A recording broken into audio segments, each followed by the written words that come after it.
Welcome to Total Retail Talks, your podcast channel for retail knowledge.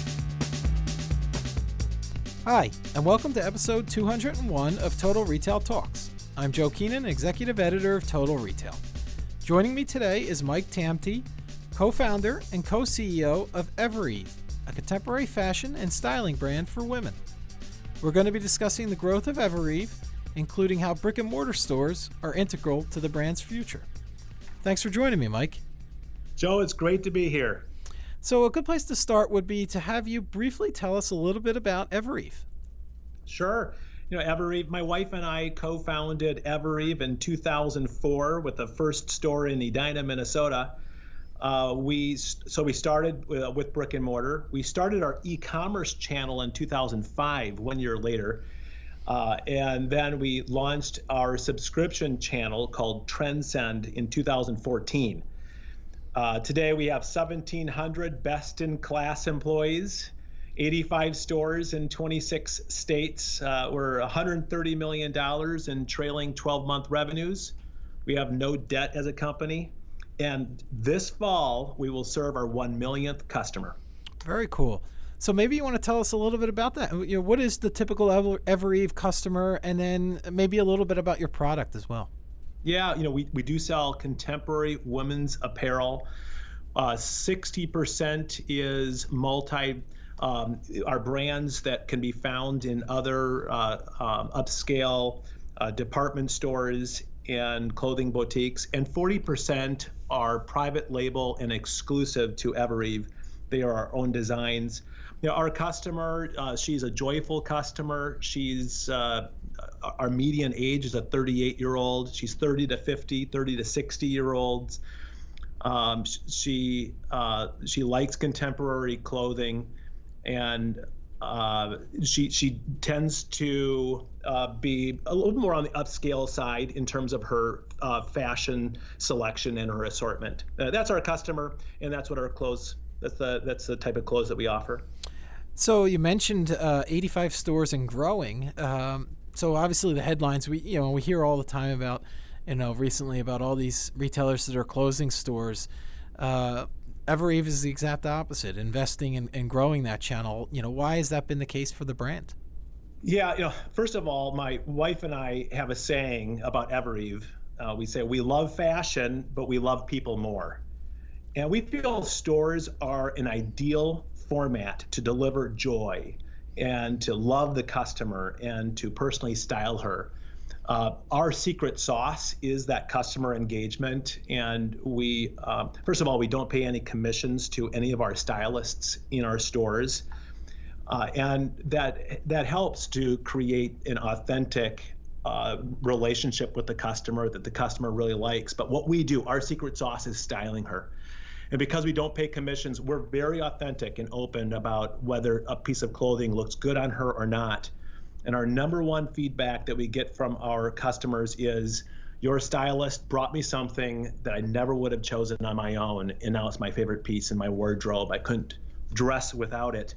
So we think stores are an ideal format to deliver that joy and that personal styling. But second, we've learned to operate stores profitably. Nearly all of our stores earn a profit, and so why not? Why shouldn't we continue growing that channel? Third, stores are the cheapest channels to acquire digital customers. Digital sales currently represent 30% of our total sales this year, and 3/4 of those sales are coming from customers who found us first in a store. So we feel like stores are the be-all. We can run them profitably. We can engage with our customer and deliver that joy most authentically. And then third, in terms of that digital growth, we feel like this is the actual cheapest way to acquire those customers for the long term. Yeah, I'm glad you mentioned digital there, because I'm going to kind of shift into that. But it is interesting, your stores kind of act as that almost an omni-channel hub for your customer, and as an acquisition tool, which is really interesting. So let's talk about the digital business at EVEREVE. You mentioned a subscription program. Maybe you talk a little bit about that, and then other things that you're doing to kind of grow digital awareness of EVEREVE and to acquire customers in that channel? You know, it's funny, in 2005, when we launched our e-commerce channel, we only had one store at the time. And it was me running the e-commerce channel. And I would put the clothing on the mannequin, take the pictures, edit the content, upload it, and the sales that came in were quite slow. And for years, and then we moved on. I stopped doing that. We hired professionals to do it. We hired professional models. But for the longest time, we saw our e-commerce channel as a marketing channel to our stores. And about 3 or 4 years ago, there was a tipping point where that changed, where often our stores, as well as we run them and operate them, they have become a marketing channel to our e-commerce platforms. So I think that was sort of an interesting switch that's happened to us in the last 10 to 14 years. But we did. In the last year, we made some significant investments on the digital side. Maybe 3 years ago, 2.5 years ago, I think we had 3 people in our technology department, and that covered stores too. And so this last year, we went from like 3 employees to 15 people on the technology team. And with that, we re-platformed, and we made a large investment into creating a faster, more stable website, and then creating flexibility with the on-site merchandising. And we saw immediate results from that. I'm a CPA by trade, so everything has to be measured by dollars and cents. And I remember talking to our chief technology officer by saying, are you sure this, by re-platforming and making a faster and more stable website, is going to deliver sales? Because it's costing a lot of money for us to do this exercise. And he said it would, and it took twice as long to actually complete the project and get us up on this new platform.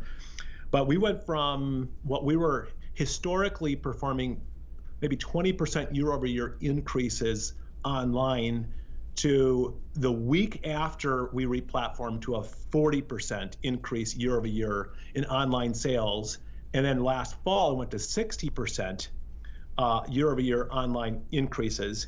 And we look back and say, well, what can we credit that to? And a large factor was the investment we made in just re-platforming and building a faster, more stable website and creating that flexibility with our merchandising online. But we did some other interesting things as well. This last March, so March 2019, we went old school and launched our first in-home product catalog. It's a 50-pager that we mailed to 300,000 households, and e-commerce sales took off. Yeah. We saw e-commerce sales grow 130% year over year in the month following that launch of that in-product catalog, and then in April, sales doubled year over year. So we saw a significant increase going old school with an in-home product catalog driving e-commerce sales as well as in-store sales. But we've also done other interesting things to drive digital. We invested in influencers, primarily fashion influencers, 2 years ago. And now today we've grown our relationship to close to about 100 influencers, both lifestyle and fashion. So that's generated millions of dollars in sales online for us, as well as in-store. The number one engagement continues to be our emails to our customers. We don't buy mailing lists or anything like that. These are emails that we capture from our brick-and-mortar customers and our digital customers. And then the thing I'm so excited about, we launched maybe about 6 months ago, that is performing very well, is live selling, Insta Stories. We use Facebook Live and Insta Stories every single day of the week. We post stories and we show our customer what product has come in, how to wear the product, how to build outfits from these products, different body types. And that, I will say, although I can't tell you, we've only been doing it for 6 months, I can tell you that tactic is driving millions of dollars in sales just by putting these stories with our own employees doing Insta Stories on our channels. Yeah. given the target demographic, the kind of late 30 woman, I'm imagining that many of your customers are mothers. Obviously, between work and children, these are very busy people, your customers, I would imagine. So I guess kind of giving them the ability to shop in these different channels with digital is a growing opportunity for you. The more that you can provide them, whether it be, flipping through a catalog and then buying online, or the Insta stories that you just referenced, these are just more convenient ways for them to shop. Is that the way you're kind of looking at it at EVEREVE? That is, convenience is a key word that we have used to describe how we want to, or what we want to offer our customer, because she is busy. It's one of the reasons why we launched our subscription service, Transcend, which makes our shopping experience the easiest channel out there in terms of being able to communicate her body type and her style preferences online with us. And then her shopping for the rest of her life is over, because we are going to take our expert stylists and style boxes and mail them to the customer. And she tries the product on in our house in the privacy of her home. And then she sends what she doesn't want to buy back to us. And then we just repeat the cycle. So literally, she doesn't have to get in her car and go to a store, or take the time in looking at a website and trying to choose what she wants. We're doing all of that for her.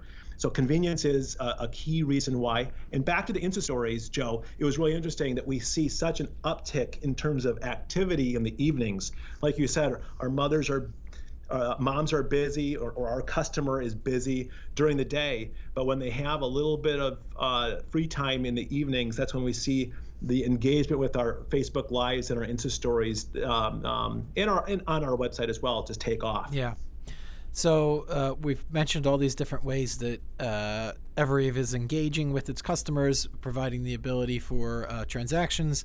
So obviously that comes with some complexity to it. They're interacting with and selling to customers across all these different channels, whether it be data across integrating data across all these different channels. So my question is, and you briefly mentioned the investments you've made in technology staff, technology solutions as well. How are you kind of looking at the challenges that are inherent in cross-channel selling, and what are some of the solutions you're putting in place to address them? We are fortunate that we're a brand that's only 14 years old. And so unlike some legacy retailers, I think we were able to design the omni-channel from near day one. So some of there haven't been as many challenges. We've done some things that were unconventional starting 13, 14 years ago that we still do today. For instance, we don't have a distribution center.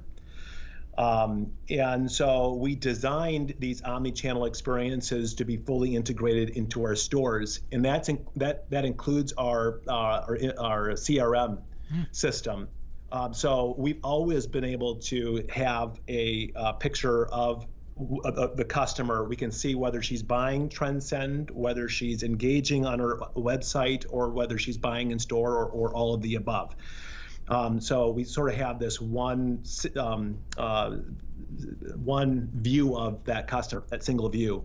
Mm-hmm. But what's interesting about us, for instance, this is how we integrate stores with technology, so we can provide this omni-channel experience. With Transcend, our subscription channel, 92% of all Transcend orders are styled and shipped from a store. 50% of all e-commerce orders are fulfilled in stores. We do have a warehouse as well that fulfills the other 50%. Customers have always been able to return or exchange purchases that they made online or at Transcend in stores. So we just designed it from the scratch of how to be an omni-channel retailer. And I think just because the time we launched, I think it was relatively easy, or easier, to do that. But there are some challenges. Number one, I think there has been a structural change to profit margins because of omni-channel. We're talking about shipping costs. Yeah. And because we're omni-channel, unlike digital natives, we do pay rent. We pay rent in stores, and that is an expense line item that digital natives have said we can now use that money instead of paying landlords rent, we can pay it on marketing costs. And so we are not able to spend as much on marketing as digital natives because we do still have rent costs. And then I would say being omni-channel and also being multi-brand, that there are some pricing challenges. We know that our customer who might be in a store or online can more easily look at just a comparison price, what another retailer or a department store might be charging for the same item that we're selling. And last, being omni-channel, and this is, I think, more recent in the last year or two, regional pricing, because we are national and because we have stores, when there are minimum wage increases in certain cities, we have to raise the wages in those cities, but we can't raise the prices. So that becomes a challenge for omni-channel retailers because we can't increase the price in a store where we need to justify or to offset the rising costs there because our price is set nationally on our website. Mm-hmm. So those are some of the challenges that we've crossed. But overall, I would say that the challenges of being an omni-channel retailer have been few. When you talk about the last one there around pricing, I'm interested. Are you selling on any marketplaces, or is it just direct on the EVEREVE site and through your stores? It's only on our website and in our stores, and we've done that intentionally. We don't want to lose pricing power.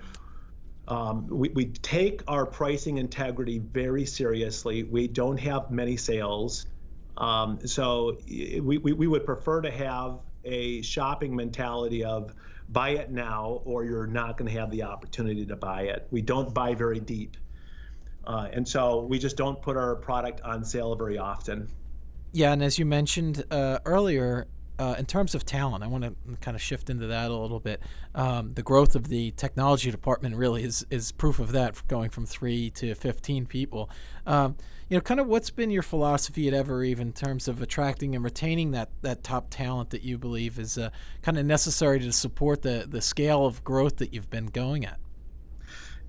It was funny. Actually, one of our newest employees told my wife and I last week that EVEREVE has successfully scaled niceness, which is sort of funny. We agree, actually, but we're biased. But I would credit us by developing a set of values that we stick by, and we talk about them all the time. And those values are under the acronym HEART, HEART, humility, empathy, authenticity, relationship, and tenacity. We give out HEART awards every single month. We talk about it in our newsletters, in our emails. And I think that by having a set of values attracts the kind of people that we want and retains the kind of people we want. Without having a set of values, we would find recruiting a lot more difficult, for sure. And niceness, I think that niceness, whether you go to a store or here at our corporate office, we call it the home office. Mm-hmm. I would agree that we've scaled niceness because we do tend to hire nice people who like niceness. We also call it joy. You'll hear us talk a lot about joy. It's something that we want to be a byproduct of our time together, whether it's a customer in a store or even employee to employee engagement. We want the byproduct to be joy. We want to create a joyful work environment. And people see that, and that has been very useful in terms of recruiting and retaining our employees. But hiring tech employees is difficult. I'm not going to lie to you. There's a lot of competition out there. Yep. A lot of competition. So, but we went from 3 to 15, and we want to go to 25. So we're still looking. We're still on the hunt for talent who are smart technologists who want to build a lot of cool stuff for a women's fashion retailer. but also those who would embrace our values. And that's what we're looking for. And I would say slow and steady progress there. Yeah, it sounds like having the right culture fit is just as important, maybe even more important than the skill set that the employee arrives with. Yeah, and they also like high pay. Exactly, and the competition keeps on driving that up, as you mentioned. So there's a small pool of candidates, and the demand is obviously extremely high especially when we're talking about these technology positions. So it's a challenge. It is a challenge, and so much of retail today is breaking what worked 5 years ago or 2 years ago because you have to reinvent it. And technologists like this. I mean, they like that challenge. If we were doing the same thing, using the same code and the same programs as we did 2 years ago, 3 years ago, they'd probably get bored. And so there's a level of excitement about that.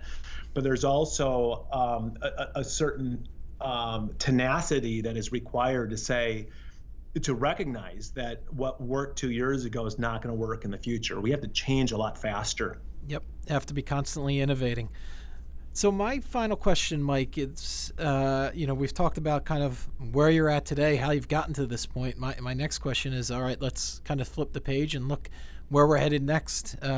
So in terms of EVEREVE, and as you target some focal points to continue to kind of the positive momentum that you've seen, where are you looking at? Is it, product line expansion? Is it growth in physical and more stores, technologically investments there in terms of talent and systems, maybe all of the above, other things that I haven't mentioned?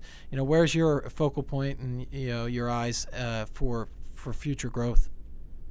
I often tell our employees and our executive team that in the life stage of an adult, I would say EVEREVE is a tween or a teenager.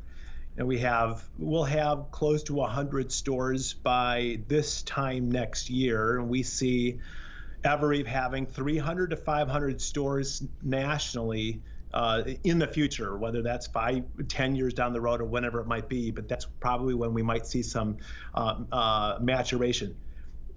I would say that EVEREVE, in terms of our growth and our scaling, I see us as a company doing over $1 billion in sales. And we recognize that most of those sales in the future will be digital. So what I'm really excited about is continuing to drive that 50 to 100% year-over-year gains in e-commerce. And the subscription channel of Transcend, that has endless opportunity. Too few people know about Transcend. Far more people know EVEREVE. And so how we communicate and get brand name awareness out better for Transcend is going to be very important. And we're very excited on the digital side of growing live selling, these Insta stories. And in fact, we just hired a content producer. So we actually are becoming sort of a production company, if you will, media company. And I think that's what retailers should be doing, because increasingly our customer, her wallet is her phone. And that is her engagement with the brands that she likes. That's how she discovers them. That's how she interacts. That's how she shops, and how she gets educated. And we feel like through our productions of future Insta stories and live selling is going to be on the phone. So we said, let's hire a content producer and increase the quality tremendously, and start to use that almost as a fourth channel, but it's still within the environment or the sphere of omni-channel. So we're excited about all of those things. But I would say, lastly, the most important thing that we want to do is we want to stay healthy by investing in our people and staying true to our values. My wife and I, when we started, said we want to be a company that can do both, pursue profits and purpose. And although I'm biased, I believe that we've been able to do that and set that as the highest priority, that we can be profitable as we have been every single year in the 14 years of our existence. But we're doing it through the lens of values, which we call heart, and delivering joy one customer at a time. Great. Well, that's something to be proud of, a business that's not only been profitable, but has a purpose behind it, as you mentioned. So I want to take this opportunity to thank Mike Tamte of EVEREVE for joining me today. Please check out our podcast channel page, mytotalretail.com/podcast for show notes. Total Retail Talks is available on Apple Podcasts, Google Play, Spotify, Stitcher, and TuneIn. But make sure to subscribe on our podcast channel page as well. Also, please take the time to rate and review this podcast. Thanks, and I look forward to you joining us on the next episode of Total Retail Talks.